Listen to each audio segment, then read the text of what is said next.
Si tenéis dudas posteriores cuando finalice la sesión, cualquier tipo de consideración así al respecto, ¿de acuerdo?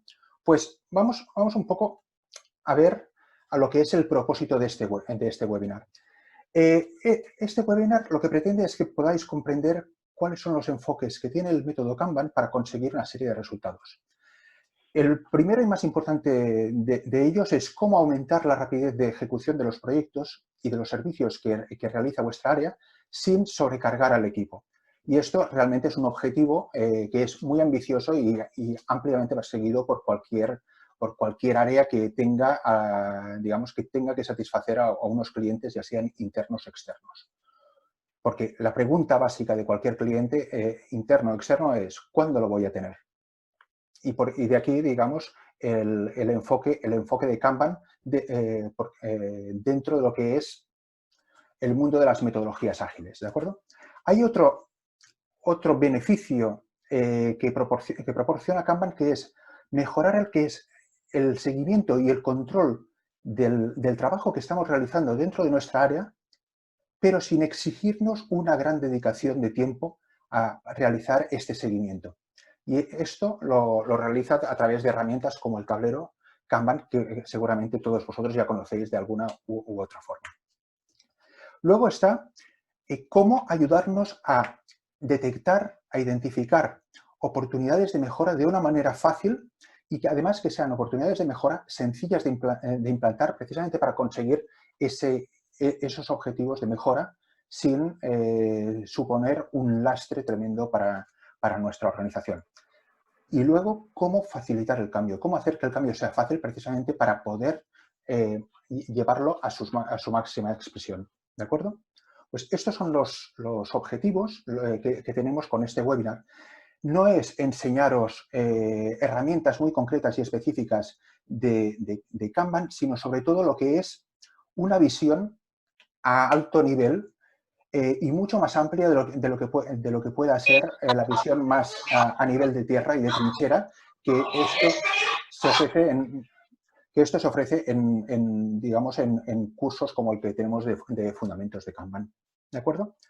Pues tenemos un curso de fundamentos de Kanban que explica precisamente estos detalles y que permiten operacionalizar el tipo de claves que vamos a ofrecer en este webinar. Al final de la presentación, Martí os comentará un par de bonus adicionales que podéis aprovechar los que hayáis asistido a este webinar.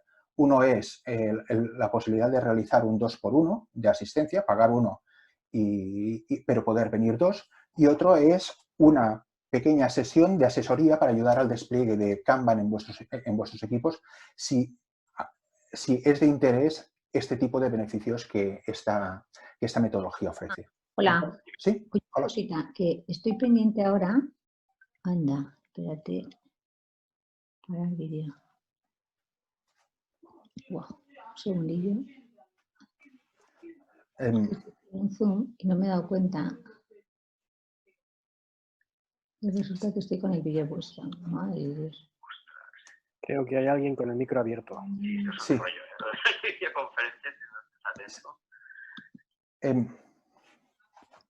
Pues... Vale. Oye, pues sí, no tengo ni idea, pero bueno. Oye, quería decir, mañana creo que... Sí, perdón, me parece que... presencialmente. Sí, hay alguien que está realizando una videoconferencia simultánea. Estoy pendiente a ver si consigo hablar con... Sí. Nada. De acuerdo. Pues después de esta pequeña, así, de los pequeños problemas del directo, vamos a continuar. Para empezar, me gustaría lanzar un par de preguntas para ver, en primer lugar, cuáles son vuestros conocimientos actuales del método Kanban. ¿De acuerdo? Y así poder tener una visión un poco de conjunto digamos, de cuál es vuestro nivel previo, ¿de acuerdo? Ahora os va a aparecer os va a saltar un pop-up donde podéis responder en función digamos, de si vuestros conocimientos consideráis que son altos, medios o bajos, ¿de acuerdo?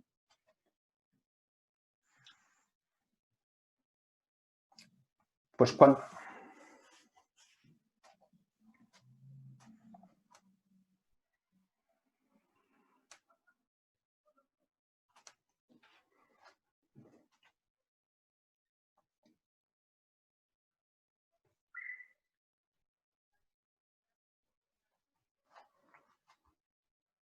Ya casi estamos. Quedan, me parece que tres asistentes por 2 asistentes por responder.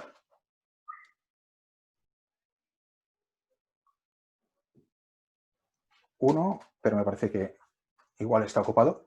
Pues si os parece, vamos a ver un poco cuál es el resultado.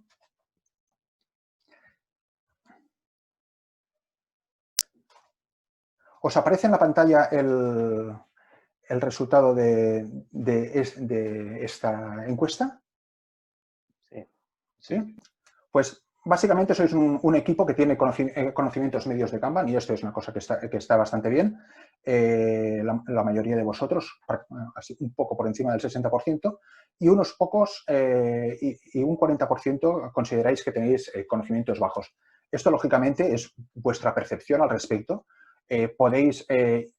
Digamos, vuestra percepción no tiene por qué ser exactamente la realidad. Podéis decir que tenéis conocimientos bajos cuando en realidad pues los tenéis medios, pero esto, digamos, que es un punto de partida para ver cómo esto encaja con la metodología. ¿De acuerdo? Vamos a continuar con otra preguntilla, y que está relacionada precisamente con los puntos sobre los que trata nuestro webinar, que es si creéis que si creéis que vuestro equipo tiene, en primer lugar, una alta presión para mejorar el valor entregado a los clientes, para mejorar el servicio a los clientes, si tiene una alta presión para mejorar la competitividad, o si tiene una alta sobrecarga para el equipo en términos de trabajo. Esto ahora os va a aparecer. Podéis responder a más de una de estas respuestas. O sea, es selección múltiple. ¿De acuerdo?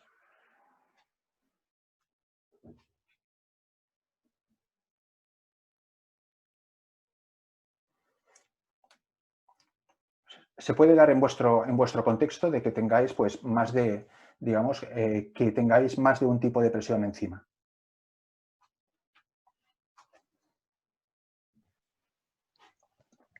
Perdona, yo veo el mismo texto en las 3 preguntas, las 3 respuestas. Sí. Pues entonces esto... Sí, tú y todos. Sí, ahora lo estoy viendo. Esperad un momento. Me parece que cuando hemos lanzado la pregunta, aquí ha habido algún tipo de problema. Pues, ¿os parece hacerlo de una forma un poco diferente? Que es, digamos, con así un dedo si es la 1, 2 si es la 2, 3 si es la 3, y si aplica más de una, pues hacer un 4. Aquellos que tengáis la pantalla, digamos, que estéis compartiendo vídeo. Vale. Pues comparto la presentación para que así veáis el...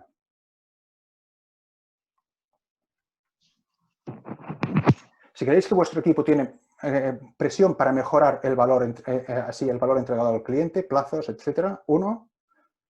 Si tiene para mejorar la competitividad, 2. Si tiene, digamos, una alta sobrecarga, pero solo una alta sobrecarga, 3. Y si tiene más de una, pues entonces 4. 3.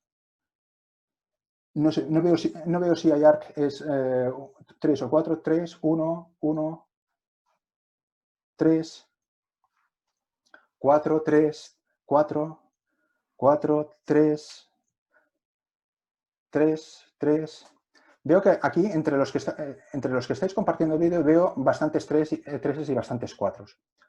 Y esto, digamos que es un claro ejemplo, digamos, de lo que es el contexto laboral y empresarial que nos toca vivir en estos días.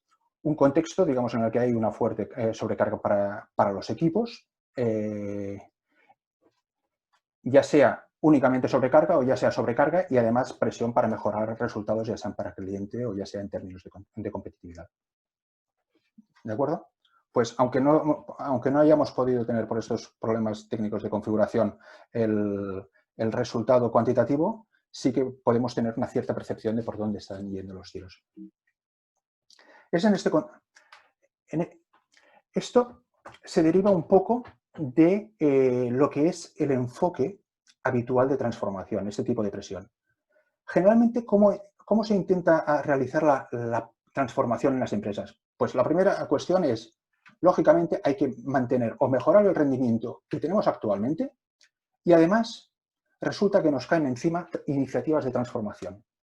Que si estamos en una organización grande, generalmente no quieren una pequeña mejora, sino que quieren una mejora sustancial para poder conseguir pues, una ventaja competitiva. Y eso lo que implica son objetivos ambiciosos. Y si la mejora planteada es ambiciosa, lógicamente aquí será necesaria una alta inversión en términos de dedicación del equipo y de dinero. ¿Y para qué? Pues para realizar un rediseño de procesos, para implantar nuevas herramientas que acompañen a estos procesos y, lógicamente, para hacer todo tipo de adaptaciones organizativas que sean necesarias dentro de estos rediseños de procesos, dentro de estas implantaciones de herramientas, como pueda ser, por ejemplo, cambiar roles, formar a gente, establecer nuevas políticas, realizar adaptaciones culturales, etcétera, etcétera, etcétera. Pero, sin embargo, si examinamos esto, podemos ver que hay algo que no cuadra. Y ese algo que no cuadra es, digamos, que tenemos la exigencia de mantener como mínimo los resultados que estamos obteniendo y encima se nos pone más trabajo. Y aquí solamente hay dos soluciones. Una es, digamos, o coges y trabajas, digamos, que es básicamente sobrecargar al equipo. Porque lo que es decir, bueno, esto nos lo van a solucionar consultores de fuera, hacemos una inversión en dinero y nos lo dan llaves en mano, en realidad lo que significa es que nuestro personal va a estar teniendo que dar apoyo continuamente a esos consultores de fuera y esto va a significar que igualmente, aparte de la inversión económica, va a haber esta inversión en términos de tiempo. Si vosotros tenéis ahora me gustaría ver un poco si tenéis iniciativas de mejora en marcha y básicamente cómo son estas iniciativas. Ahora os lanzaré una pregunta y entonces podéis responder si no tenéis iniciativas de mejora, si tenéis y son básicamente iniciativas grandes, pesadas, ambiciosas y costosas, o bien son básicamente iniciativas pequeñas de mejora continua, o si tenéis un mix de iniciativas grandes y pequeñas, ¿no? Un mix bastante equilibrado. ¿De acuerdo? Pues vamos a ver así.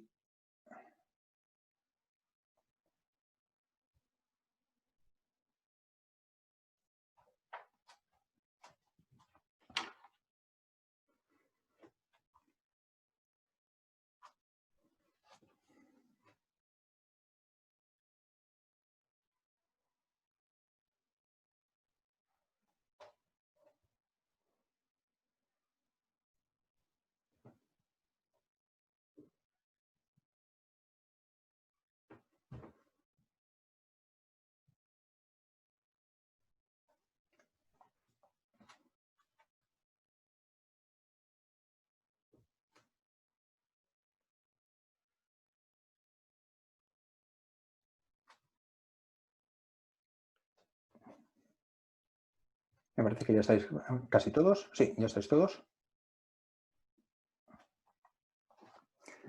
Aquí más o menos casi aproximadamente un tercio de vosotros realizáis básicamente pequeñas iniciativas de mejora continua. Otros, digamos que tenéis un mix, casi la mitad, un 45%, un mix de iniciativas grandes y pequeñas.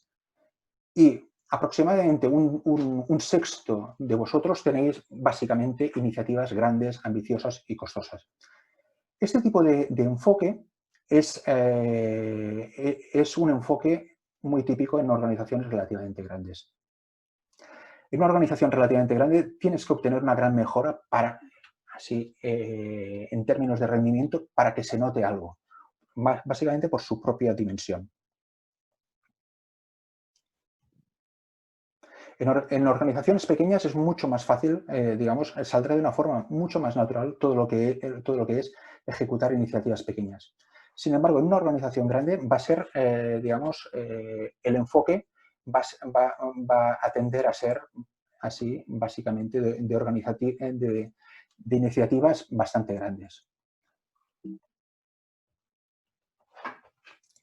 Y el resultado de lo que comentábamos antes, de esta forma de realizar la transformación, que es mantener resultados y lanzar iniciativas muy ambiciosas, grandes, costosas, esto lleva a una serie de resultados que, vistos de esta forma, no son del todo sorprendentes.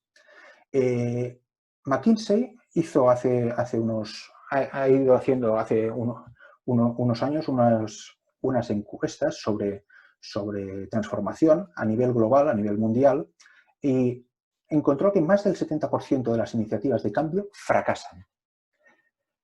Esta es una cifra, digamos, que podemos considerar bastante peliaguda, porque esto significa que no está funcionando la forma de enfocar el cambio típica de estas grandes iniciativas de cambio corporativo. Estas son encuestas que se centraban en organizaciones de gran dimensión, básicamente multinacionales o grandes empresas nacionales. Pero es que encontraba que solo el 16% de las iniciativas conseguían mejoras de rendimiento sostenibles a largo plazo. Es decir, que menos de la mitad de las iniciativas que no fracasan, o sea, que triunfan, menos de la mitad consiguen resultados sostenibles. Y esto es una cuestión, digamos, que nos debe hacer reflexionar sobre la forma de abordar todo lo que es la gestión del cambio. De aquellos que estéis implicados en procesos de transformación, y me parece que creo recordar que solo había una respuesta, digamos, por parte de alguien que decía que no tenía actualmente iniciativas de mejora.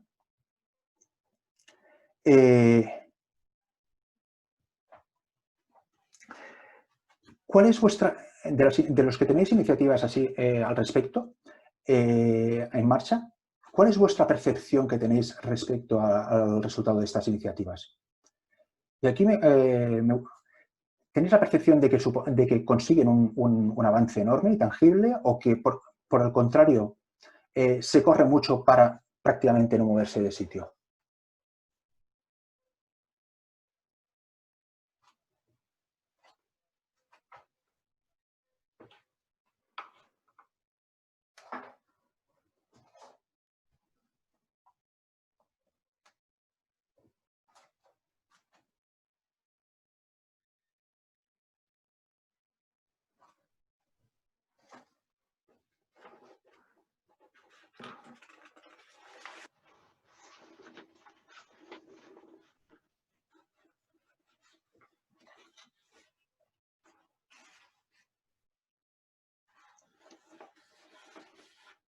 Ya casi estáis, la mayoría de vosotros. Faltan así un par de personas por votar.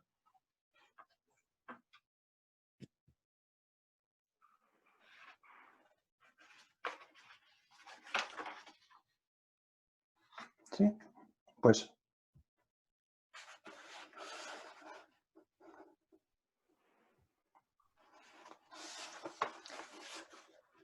por lo que comentáis, vuestra percepción es que, pese al esfuerzo realizado en lo que son las iniciativas de mejora, prácticamente casi 6 de cada 10 de vosotros tenéis la percepción de lo que se llama el efecto de la reina roja.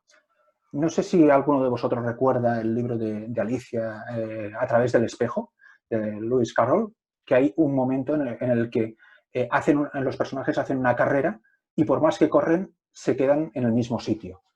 Parecen no avanzar. Y esta parece ser lo que es la situación por defecto en muchas de nuestras, digamos, de las organizaciones hoy en día. De que se realiza un gran esfuerzo para intentar mejorar y que, sin embargo, al final de esas iniciativas de mejora parece que nos hemos quedado en el mismo lugar, clavados, ¿no? Pues para todo este tipo de de problemáticas, quizás lo que deberíamos hacer es plantearnos una forma diferente de tratar lo que es el proceso de cambio. Una forma de mejorar que suponga un bajo esfuerzo. Y esto lo que significa es intentar diseñar iniciativas que consigan mejoras sostenidas, pero que requieran una baja dedicación por parte del equipo, una baja inversión de dinero y sobre todo que supongan también un bajo riesgo de fracaso, que la probabilidad de fracasar sea relativamente pequeña. Y si es posible, además que mejore la satisfacción y el clima del equipo. Y es aquí cuando entramos dentro de lo que es el método Kanban, que es un método que permite gestionar y mejorar sistemas que prestan servicios. Y por servicios debemos entender pues, a sistemas, organizaciones, procesos, equipos que responden a peticiones que lanzan unos clientes, ya sean internos de la propia organización o ya sean clientes externos, y que estas peticiones suponen un valor para esos clientes. Vosotros seguramente todos ya conocéis algunos elementos de Kanban. Y el elemento, digamos, más conocido de Kanban es el tablero. Pero, sin embargo, Kanban es algo que va muchísimo, muchísimo más allá de esta herramienta visual. Porque Kanban tiene una cosa que es extraordinariamente interesante, que es una ideología sobre cuáles son las causas de los problemas. O sea, tiene una cierta teoría sobre qué es lo que causa los problemas y eso permite identificarlos de una manera bastante fácil y atacarlos.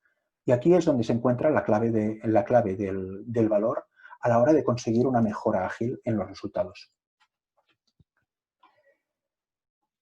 Kanban tiene toda una serie de claves que no siempre son del todo bien explicadas ni evidentes, que permiten mejorar. Y entenderlas es un aspecto bastante interesante para cualquiera que tenga una cierta responsabilidad en la entrega de resultados, ya sea un miembro del equipo, ya sea un jefe de equipo o ya sea pues, un manager.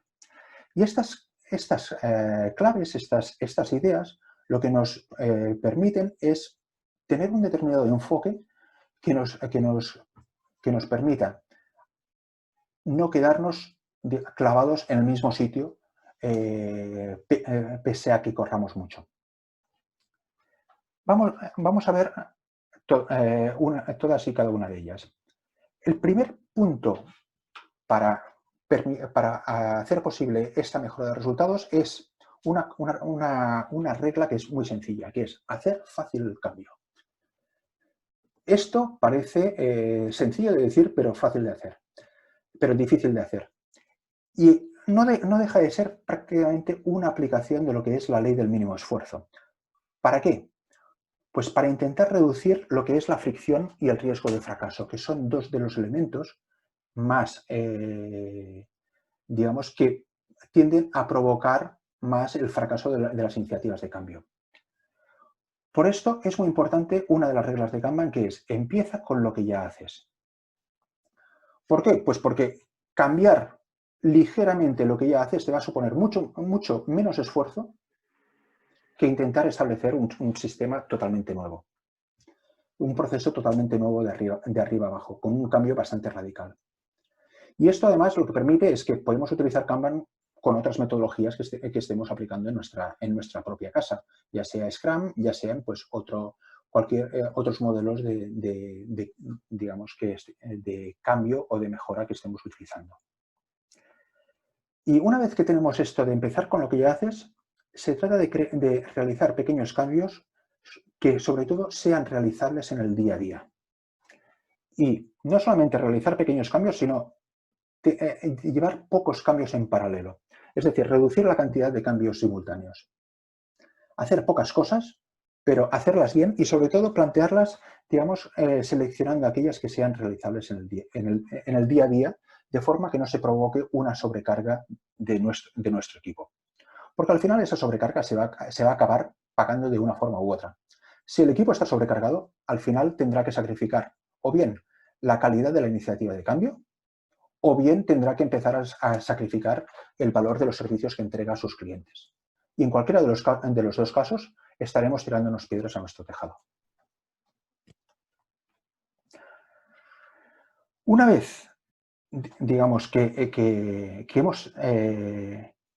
hemos tratado esto, sobre todo con vistas a facilitar hacer el cambio fácil, lo siguiente es crear un flujo de mejoras rápidas.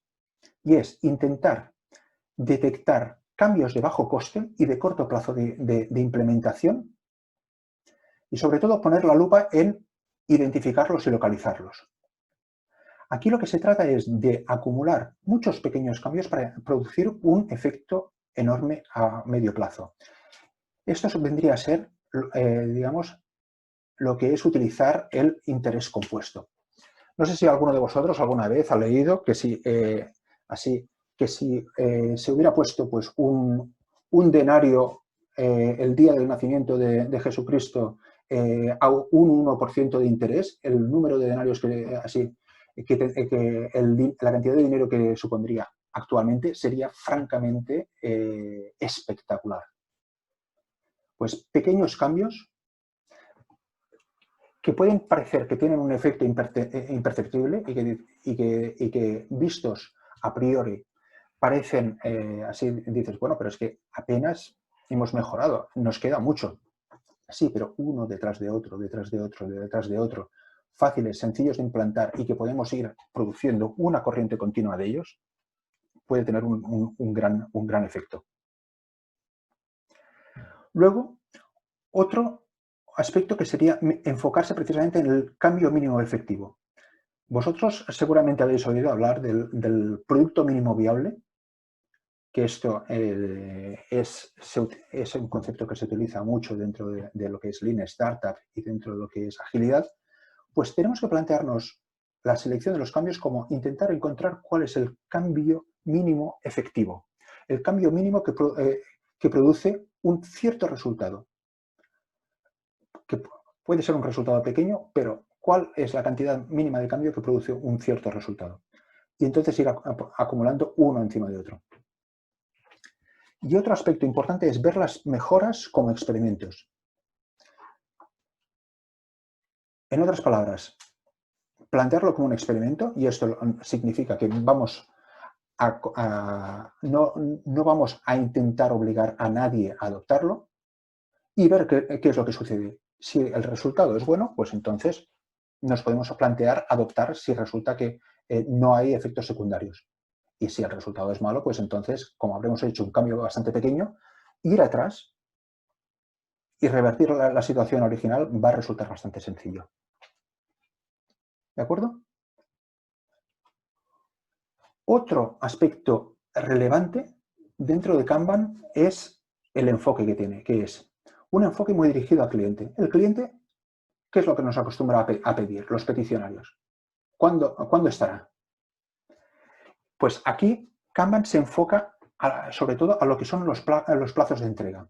Mejorar los plazos de entrega, porque el tiempo es un factor competitivo clave y es lo que importa más al cliente.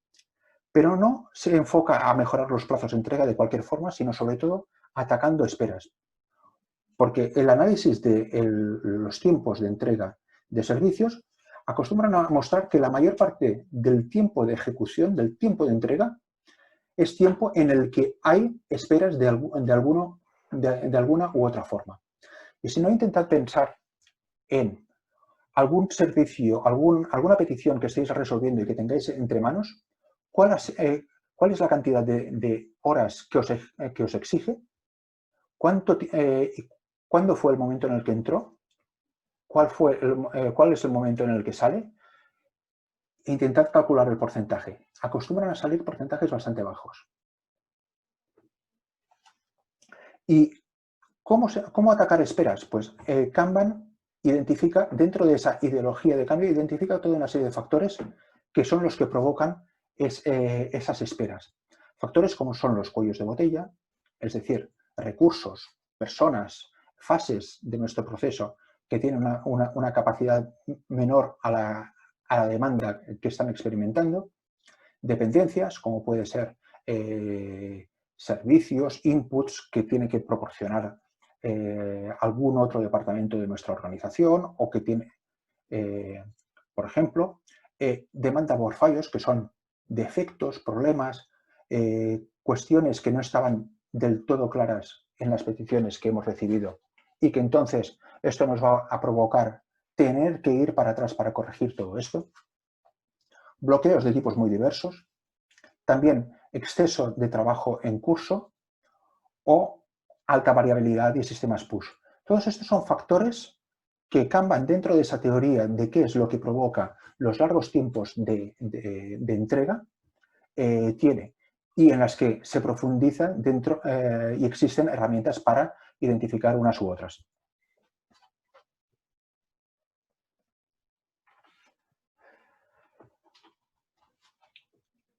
Todos vosotros seguro, estoy convencido de que conocéis el tablero Kanban. El tablero Kanban es una herramienta fabulosa de gestión visual y cumple con un cometido muy importante, que es hacer obvio cuál es el progreso que tenemos del trabajo dentro de nuestro equipo, de nuestro sistema, de nuestra organización, de nuestro departamento, cuál es el progreso, pero también cuáles son los problemas que hay en ese trabajo, para poder detectar los problemas lo antes posible, poder actuar y poder desbloquear el avance de esas peticiones. Y también es importante hacer obvias cuáles son las reglas de decisión que vamos a tener en todo ello. Dentro de todo esto están las herramientas de gestión visual, que son la parte más conocida de Kanban. Y no solamente lo que es el tablero y las tarjetas, sino también métricas y gráficos muy sencillos que nos permiten identificar los factores básicos de los problemas que bloquean el progreso de nuestro trabajo. Aquí Kanban es bastante importante porque clarificando cuáles son los problemas, haciendo que salten a la vista y clarificando cuáles son las reglas de decisión, que intenta que sean sencillas para facilitar su aplicación y que se vayan refinando continuamente, esto nos permite establecer un proceso de resolución de problemas continuo para ir acumulando pues, esas pequeñas mejoras día a día, semana a semana, mes a mes. Otra cuestión ya que Kanban tiene es el principio o la regla de responder flexiblemente a la demanda. Es muy importante, dado que nosotros estamos entregando servicios de valor a unos clientes, a unos peticionarios, instaurar un sistema que pueda adaptarse a la demanda y no que sea la demanda la que tenga que adaptarse a nuestro sistema. Un sistema que siga los ritmos naturales que pueda tener esta demanda y que pueda reaccionar a todo este tipo de problemas. Y esto lo realiza a través de una clarificación de prioridades mediante lo que se llaman las clases de servicio. Esto lo que permite es responder vigorosamente a aquella parte de la demanda que es realmente crítica y que son partes en las que la organización se juega un valor bastante elevado. No todo el trabajo es igual, hay peticiones que son mucho más valiosas que otras y es importante que estas sean obvias, y aquí entramos dentro de lo que son las herramientas de gestión visual, y también de que las reglas que establecen cuáles son importantes y cuáles no, también sean claras. ¿De acuerdo? Y esto es uno de los elementos que permite responder de una manera flexible a una demanda que puede ser, digamos, bastante oscilante y que precisamente nos provoca ese tipo de problemas de sobrecarga, si no se trata bien. Pero, digamos, tenemos que ver siempre en todo sistema lo que es la demanda de trabajo y también cuál es la capacidad para poder entregar ese trabajo.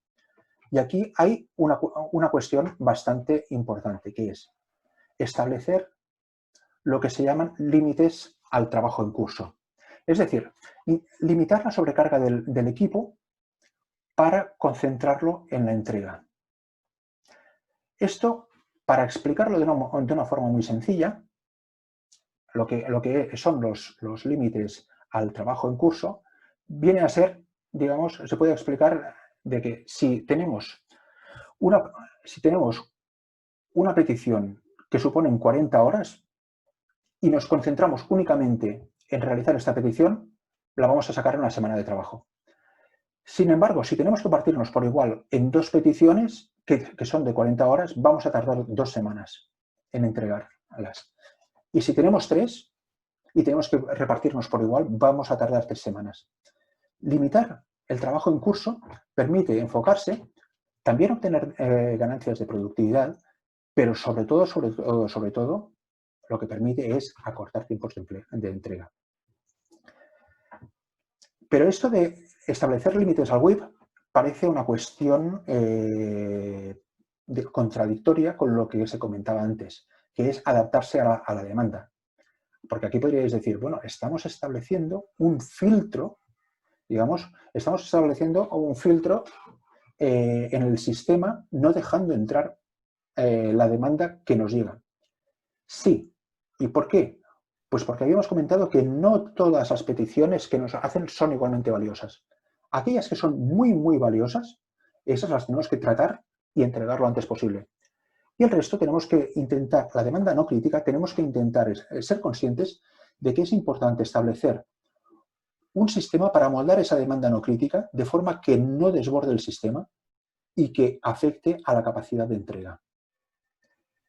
Aparte de este aspecto que es muy conocido, que está vinculado a lo que es limitar el trabajo en curso, limitar el WIP y establecer también sistemas pool, que es otra de las estrategias de Kanban, hay toda una serie de dinámicas para identificar, aumentar la capacidad y explotar lo que son los cuellos de botella. Intentar que estén aquellos cuellos de botella que tenemos en nuestro proceso, intentar que estén trabajando al máximo de tiempo en aquello que los convierte en un cuello de botella y que disminuye la capacidad de entrega de todo nuestro proceso, y además poder aumentar la capacidad de esos cuellos de botella a través de mejoras de productividad. En definitiva, para mejorar la capacidad del sistema, se establecen rutinas de mejora, rutinas entendidas desde así en el mejor sentido de la palabra. Finalmente, hay un aspecto que es básico dentro de la realización del cambio, que es mejorar la colaboración. Prácticamente todos nosotros estamos implicados en trabajos que son muy intensivos en conocimiento. Y en esos trabajos que son muy intensivos en conocimiento, la colaboración es básica para entregar valor a los clientes de nuestro sistema. Y aquí es muy importante atacar todo lo que son los factores que crean problemas en esta colaboración y los factores que crean frustración en el equipo, que crean sobrecarga y que efectúan, digamos, y que establecen pues, fricciones entre los miembros del equipo y que dificultan lo que es la colaboración.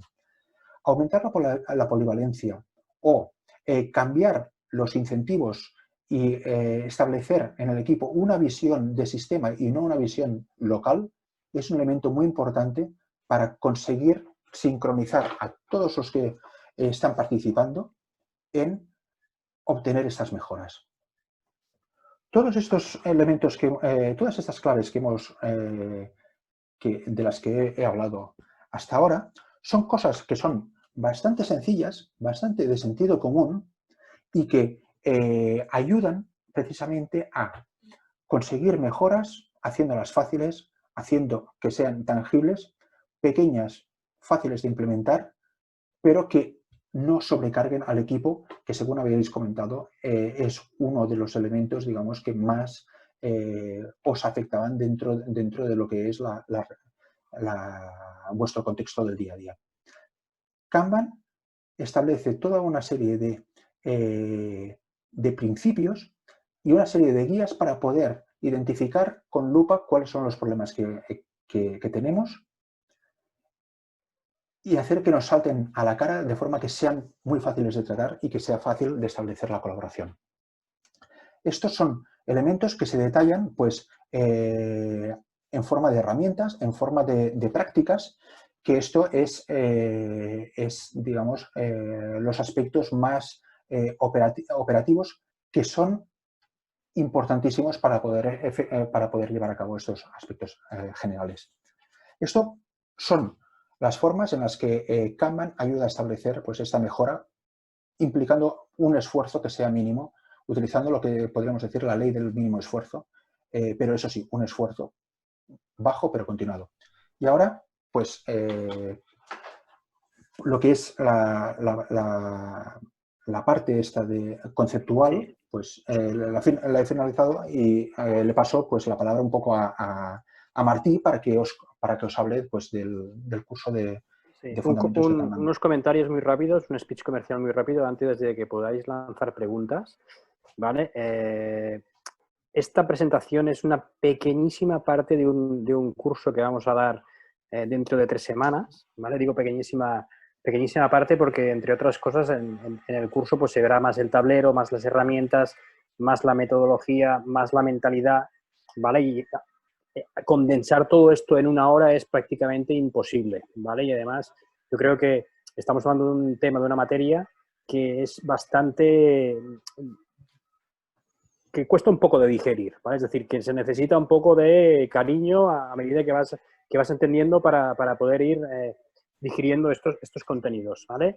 En breve vamos a hacer esta pequeña acción formativa, ¿vale? Por el simple hecho de haber venido a este webinar. Os vamos a obsequiar, si queréis hacer el curso, ¿vale? Con 2 cosas. Uno que es un 2x1, es decir, os podéis apuntar al curso y tenéis un 2x1, 2 alumnos al precio de 1, ¿vale? Y además os ofrecemos una sesión incluida de consultoría en el caso de 1 hora aproximada de duración, en remoto, en el caso de que tengáis dudas, algún problema o que lo estéis implantando en vuestra propia organización o en algún equipo, ¿vale? Entonces, también va incluido solamente en el caso de haber venido al webinar. Es decir, la gente que vendrá al curso, esta parte no la va a tener, ¿vale? Entonces, es un poco lo que yo os quería comentar. A nivel de este webinar. A nivel logístico, ¿vale? Yo también me encargo de la parte de logística del webinar, ¿vale? Comentaros de que hemos sido aproximadamente unos 30 participantes. Tengo identificados a 26, 2 les he enviado mensaje para ver si los podía identificar y tengo a 2 que me bailan. No sé quiénes son, no los encuentro, ¿vale? Os lo digo porque yo probablemente ya la semana que viene os haré llegar los contenidos del webinar y el vídeo, ¿vale? Si no os tengo identificados o no os podré enviar los materiales. Si veis que no estáis recibiendo nada y estamos a jueves de la semana que viene o a viernes, me enviáis un mail para decirme, oye Martí, que yo no lo he recibido, ¿vale? Y como último, y esto David no se lo he comentado, esto es sorpresa, ¿vale? El mes que viene estamos patrocinando y organizando un evento Agile a nivel global, a nivel de habla hispana. Van a venir gurús del mundo de la agilidad, ¿vale? Os voy a dejar un enlace por si queréis visitarlo y verlo, ¿vale? Es un evento non-stop, estamos hablando de 23 de julio 24. Evento non-stop significa que empezaremos a las 9 de la mañana y no acabaremos hasta 2 días después, hasta las 3 de la mañana. Digo las 3 de la mañana porque durante la noche, como que es un evento global, van a continuar habiendo conferencias y ponencias para todo el mundo, es decir, para gente que en aquel momento estará más en Sudamérica que no aquí en España. ¿Vale? Yo os pondré un enlace en el chat. Ya no digo nada más, ya el speech comercial ya lo dejo. Tot teu, David. Sí. Comentar que en lo que es el curso de Fundamentos de Kanban, allí lo que se tratará será, digamos, de todo lo que es la mecánica, digamos, para diseñar una herramienta visual que se adapte a lo que son las particularidades de vuestro proceso, cómo cómo indicar los problemas dentro del tablero y de las tarjetas, cómo diseñar las políticas que aplican, cómo detectar los problemas que impiden así o que lastran la pronta entrega de los servicios y cómo, digamos, llevar a cabo estos principios generales que hemos comentado aquí.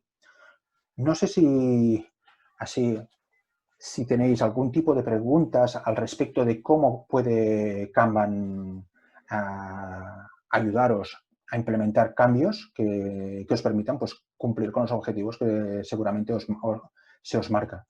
Si los tenéis, quizás es el momento de compartir así estas dudas y entonces podemos así comentarlas brevemente.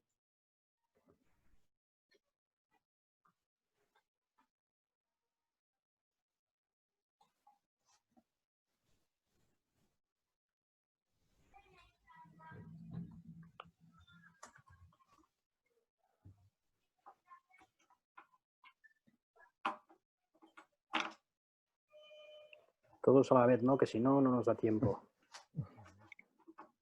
Venga, el primero que tiene que romper un poco la vergüenza. Mira, aquí tenemos preguntas por el chat, David. Ah, vale. De Bernat. Sí, pues un momento. Bernat comenta, ¿aconsejas empezar con un tablero físico o herramienta rollo Gira? Perdón, no, rollo Gira. Aquí digamos, hay la respuesta fácil, que es un depende. El tablero físico tiene una serie de ventajas y es que la colaboración es muchísimo más fácil. Si el equipo parte de una situación en el que es importante potenciar la colaboración, el tablero físico es mucho mejor que una herramienta electrónica como pueda ser Jira, Kanbanize, etc. Pero las herramientas electrónicas tienen una serie de ventajas y es, por ejemplo, el tracking. A la hora de, por ejemplo, hacer tracking de cómo estamos de tiempos de entrega, cómo es la distribución de los tiempos de entrega. Todo este tipo de cuestiones, pues la herramienta electrónica, lógicamente, no tiene color porque te calcula automáticamente y te grafica toda esa información. En cambio, con el tablero físico, pues entonces esto lo tienes que mantener pues, digamos, en un Excel paralelo y luego tienes que ir entrando. Si tenéis un sistema en el que hay poca cantidad de ítems que vayan entregándose semanalmente, a lo mejor esto no es un problema. Pero si resulta que tenéis una cantidad elevada, pues entonces la herramienta electrónica es mucho mejor desde este punto de vista. ¿Cuál es el problema que tiene la herramienta electrónica? Pues que no permite visualizar del todo toda la información de una forma tan fácil como la física. En un tablero físico puedes establecer toda una serie de convenciones, de trucos para visualizar problemas que en muchos sistemas electrónicos son difíciles de hacer o en algunos directamente no se puede realizar. Como por ejemplo flujos diferentes en función de lo que se llaman swim lanes, o sea, de carriles de trabajo, etcétera, etcétera. Para representar, por ejemplo, trabajo que tenga workflows diferentes. Hay toda una serie de cuestiones que son muy fáciles de hacer y sobre todo de cambiar en un tablero físico que se complican mucho más en un tablero electrónico. Y sobre todo, seguramente el primer diseño de Kanban que realicéis no sea el diseño de Kanban que veáis que os conviene más cuando llevéis 4, 5 o 6 meses trabajando, porque precisamente hayáis descubierto cosas de vuestro propio sistema y porque lo hayáis evolucionado. Y es mucho más fácil de cambiar un sistema físico que uno electrónico. O sea, tenéis que valorar cuestiones. ¿El sistema físico qué problemas te implica además? Pues en el momento actual, si tenéis un tablero Kanban en una pared, tenéis un problema. O sea, porque o tenéis un ordenador abierto con una cámara mirando esa pared o no es posible. O sea, hoy en día prácticamente con el COVID, prácticamente todo el mundo se ha pasado a un sistema electrónico, aunque le tuviera mucho cariño al Kanban físico. Si te interesa, hay un artículo al respecto en el blog de Itnove donde se detallan mucho cuáles son los pros y los contras de cada uno y qué criterios para elegir.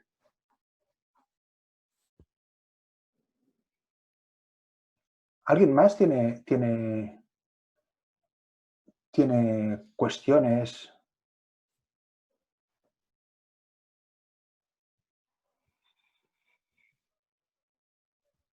Sí, yo quería consultar, seguramente por falta de conocimiento de detalle de Kanban, ¿cómo identificas cuál es, digamos, la convención para identificar las tareas que hay que atender de forma vigorosamente crítica, como definías en una de las pantallas? Puede ser una cosa tan sencilla como coger y ponerle un gomet rojo a la tarjeta que tienes. O sea, puede ser una cosa tan sencilla como esa.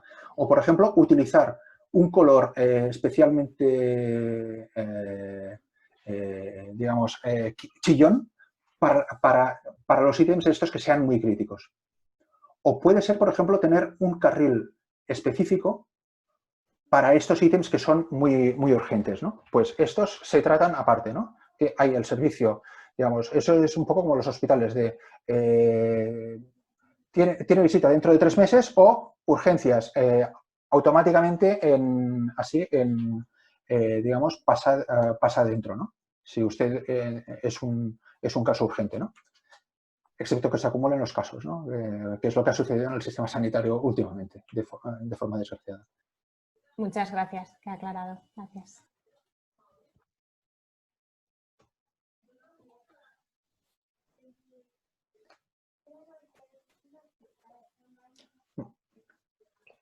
¿Más preguntas o dudas que tengáis al respecto? Todo esto son cosas que son los detalles de cómo operacionalizar estos principios generales que hemos comentado, que esto se tratará pues, dentro del curso, ¿no? De forma que seáis capaces de poder poner en marcha un sistema visual que ayude a vuestro equipo pues, a ir produciendo una corriente incesante de pequeños cambios fáciles de aplicar, pero que vayan produciendo resultado. Es un poco la teoría esa de que me den un euro, tener un euro más en el bolsillo no me va a hacer rico. Pero si va cayendo euro tras otro, tras otro, tras otro, pues hombre, un millón de veces después ya empieza a hacer un poco de... Ya empieza a ser un poco interesante, ¿no? Pues no estamos hablando de cambios así tan mínimos, así como un euro, pero ni de necesitar 1 millón de cambios, pero sí de ir haciendo muchas pequeñas cosas que, vistas aisladamente, dices, ¿para qué hacerlas si esto prácticamente no da resultado? Pero que el resultado acumulado, pues entonces es tremendo, ¿no?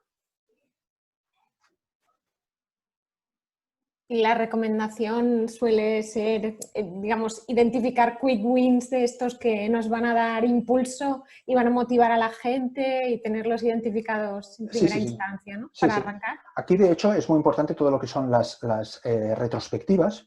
Y dentro de las retrospectivas, cuando salen, se identifican oportunidades de mejora, utilizando, por ejemplo, clasificándolas, pues, por ejemplo, ¿qué bloqueos tenemos? ¿Qué cuellos de botella? ¿Qué defectos hemos tenido? Identificando todo esto, intentar establecer, digamos, de una forma muy rápida e intuitiva, cuál es el impacto alto, medio, bajo y cuál es el esfuerzo requerido, alto, medio, bajo. E intentar, pues, ir lógicamente a las que tengan, así, aplicando la ley del mínimo esfuerzo. Más impacto con menos esfuerzo. Llegará un momento en el que iremos agotando esto, pero cuando lo estemos agotando, en primer lugar nos habrán salido nuevas oportunidades, porque habrá ido cambiando la situación, y en segundo lugar, cuando lleguemos a haber agotado las mejoras de bajo esfuerzo, ya hemos empezado a obtener un grado bastante elevado de mejora. Comenta Bernat, Kanban hace hincapié en la parte técnica como XP. Otra cosa, lo que cuesta más es clasificar lo urgente e importante. ¿Algún tip ligado a lo que ha preguntado la compañera? Kanban no entra en lo que son prácticas de tipo técnico porque esto realiza una cierta abstracción. Sí que hay algunas cuestiones, digamos, que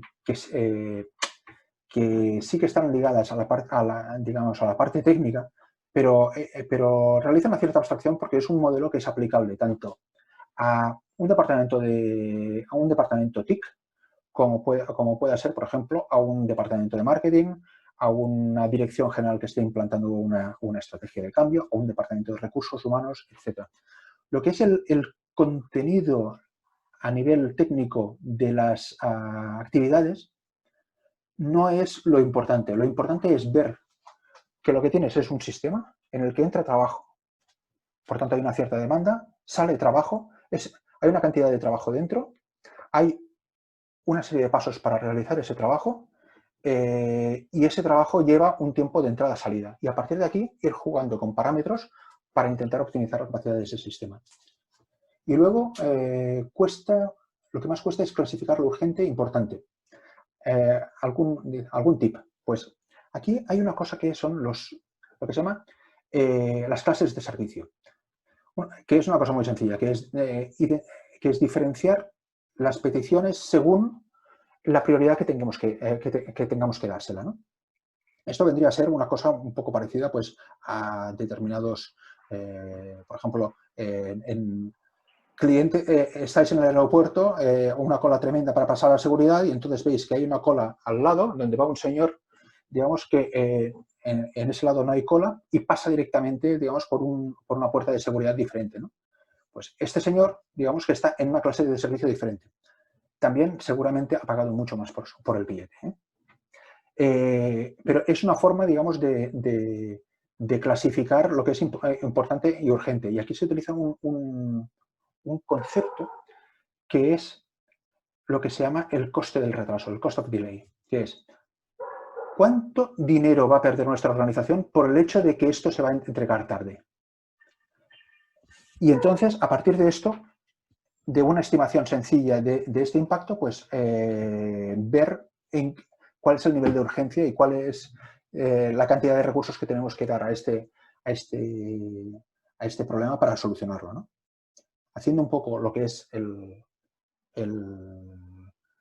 símil del hospital, pues ¿en cuánto va a empeorar la situación de este paciente si lo hacemos esperar?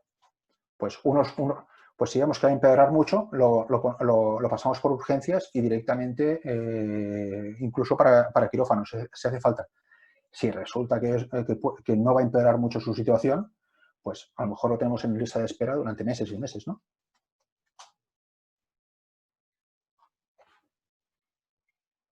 ¿Tenéis más preguntas? A ver. Edu comenta, dice, ¿hay algún consejo para reducir el multitasking en Kanban? Dice, está bien que en el Doing solo se pueda tener una tarea por persona, pero no lo acabamos de cumplir. Dice, aparecen urgencias, algunas tareas a medio camino se bloquean, luego coges otra, etc. Bueno, tener una única tarea en el Doing, esto sería ideal si no tuvieras nunca bloqueos. Si no tuvieras que pedir nunca información a personas o al cliente que resulte que esto no pueda, digamos, no te lo pueda resolver. Y si se cumpliera toda una serie de criterios paralelos. Con lo cual, a lo mejor lo que tienes que establecer es una regla, digamos, que te permita no estar excesivo tiempo parado, porque si tuvieras un solo ítem, digamos, si estableces una regla de un solo ítem en el Doing, en el momento en el que tienes que realizar una consulta al cliente y no localizas al cliente porque resulta que está fuera, no te vas a quedar de brazos cruzados. Esto no tiene mucho sentido. Pero tampoco lo que tiene sentido es que tengas 10 cosas a realizar y que 9 estén esperando que estén en espera. Porque esto lo que va a provocar es un largo plazo de entrega. Entonces, aquí lo que se establece, la regla es establecer un nivel de trabajo en progreso, un límite al WIP, que se le llama, que permita equilibrar plazo de entrega con no tener al recurso ocioso. Y esto es un proceso, digamos, un proceso heurístico para llegar aquí. Que entonces, esto pues es una de las cosas que se comentan en el curso. No sé si he respondido, Edu, a tu pregunta. Bien.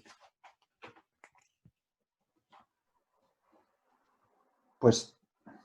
Os comento, David, que os he puesto un mensaje también de que el próximo lunes hacemos otro webinar, ¿vale? Esta vez dirigido al mundo de Scrum, ¿vale? De cómo aplicarlo en realidad en equipos que actualmente estén trabajando con Scrum.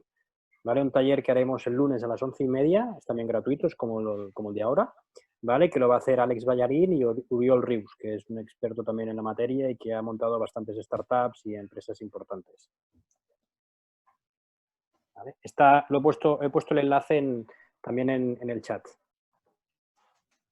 Sí, ¿Tenemos más preguntas? Sí, veo, a ver, dice, ¿es buena práctica estimar las tareas en tiempo o es mejor estimarlas con puntos?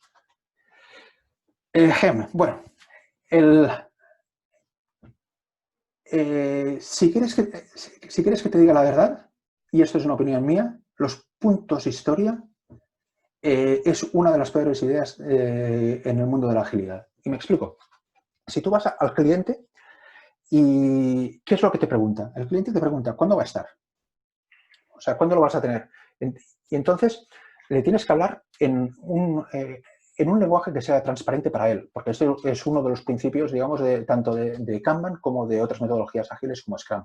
Digamos, la transparencia. Y los puntos de historia no son transparentes porque no te permiten saber ni cuál es el esfuerzo que vas a realizar, ni cuál va a ser la duración de ese trabajo. Es decir, de cuánto tiempo vas a tardar en entregarlo. Entonces, aquí hay que tener en cuenta otra cuestión, que si tú realizas una estimación de la tarea y dices esto, ejecutarla son 40 horas, tienes que tener en cuenta que 40 horas de trabajo no quiere decir que vaya a entregarse en 40 horas. Porque ese ítem que vas a realizar, ese pequeño, pongamos un pequeño módulo o un pequeño entregable, seguramente esas 40 horas de trabajo se van a realizar a lo mejor, pongamos, dentro de 2 o 3 semanas, alternándolas con otras interrupciones, otras actividades, con bloqueos, etc. Entonces, si, por ejemplo, nos tarda 2 semanas son aproximadamente unas 300, si no me equivoco, son unas 336 horas, pues resulta que estaríamos, teniendo lo que se llama una eficiencia en flujo de un poco más de un 10%. O sea, 40 horas respecto a 336. O sea, tendríamos así pues entre un 12 y un 13% de eficiencia en flujo. Es decir, que del tiempo que hemos tardado, 2 semanas, o sea, una pequeña parte ha sido trabajo activo. Con lo cual, a nivel de estimación va relativamente bien utilizar lo que es estimar en términos de tiempo para determinar el coste o el esfuerzo. Pero, sin embargo, la duración puede no tener una relación directa con esto. En Kanban se utiliza, es muy habitual utilizar un enfoque estadístico para determinar los tiempos de entrega. ¿De acuerdo? Y aquí, por ejemplo, se utilizan métodos como Monte Carlo, etc. No os asustéis, porque parece muy complejo, pero esto lo realiza software, pero lo que sí que hace falta es tener una información histórica de cuáles han sido los lead times de entrega. En el curso se ve muy rápidamente así cómo se realiza sin entrar en detalle, porque esto es la estimación es una cosa bastante sofisticada, lo que es la estimación de tiempos de entrega.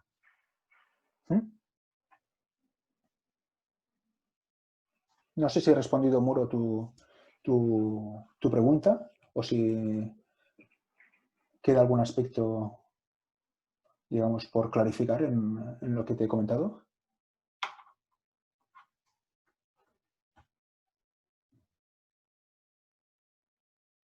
Sí, sí. Es muy importante tener datos del pasado y aquí el tema de las métricas y métricas muy sencillas es una cosa que Kanban hace hincapié porque digamos, podemos hacer una extrapolación así a nivel estadístico de cuál ha sido la situación en el pasado. No podemos prever del todo todo lo que va a ser la situación futura, pero sí podemos hacer una aproximación con unos márgenes de error bastante controlables de cuál va a ser, digamos, la posibilidad futura de nuestro sistema para entregar.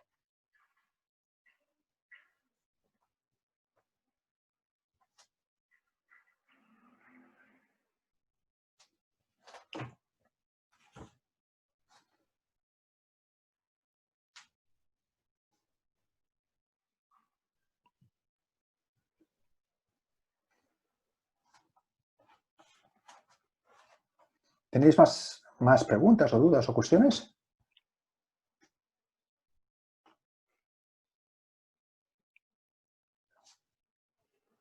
Pues... Pasamos 10 minutos de las 5, pasamos 10 minutos de la hora establecida. Espera't, una altra. Pregunta del millón. ¿Kanban o Scrum para equipos beginners? De acuerdo.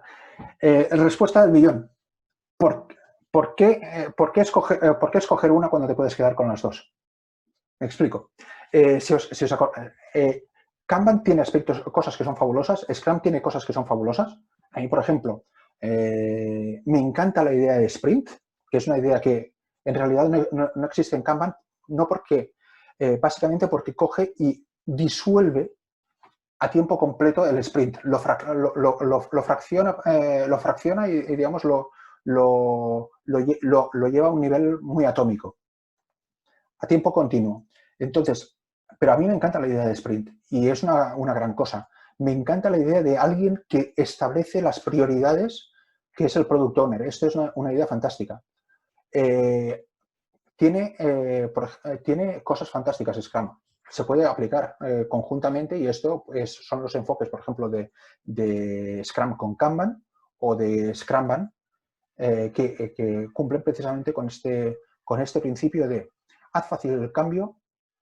Y aquí, si estás aplicando Scrum, pues puedes utilizar Kanban por encima de Scrum. No son incompatibles, al contrario, se refuerzan. Y para equipos que están empezando, pues Kanban puede ofrecer una serie de cuestiones por encima de Scrum que pueden ayudar bastante a lo que es a realizar la mejora. ¿Cuál es? Pues esa ideología de cuáles son los problemas. Que eso Scrum no lo tiene del todo. Existe, pero no lo detalla del todo. Y tienes que leerlo muy entre líneas y aún así quedan aspectos, digamos, puntos ciegos. En cambio, Kanban, pues tiene bastante teoría de cuáles son los problemas que hay y esto facilita mucho detectarlos. Y una buena detección es el primer paso para una buena resolución. Aquí podría ser, aprovecho para hacer cuña, aquí podría ser interesante el tema de la asesoría de una hora para ver qué situación está utilizando Bernat, en qué situación está utilizando Bernat el tema de Kanban o Scrum para poder analizar cuál de las dos aplicar y cómo aplicarla. ¿No? ¿David? Sí, efectivamente. O también para realizar un cierto plan de implementación de qué pasos, por ejemplo, son adecuados realizar pues, para preparar el equipo, preparar la organización e intentar poner en marcha pues, todo lo que sería un proceso de cambio sostenible y continuo.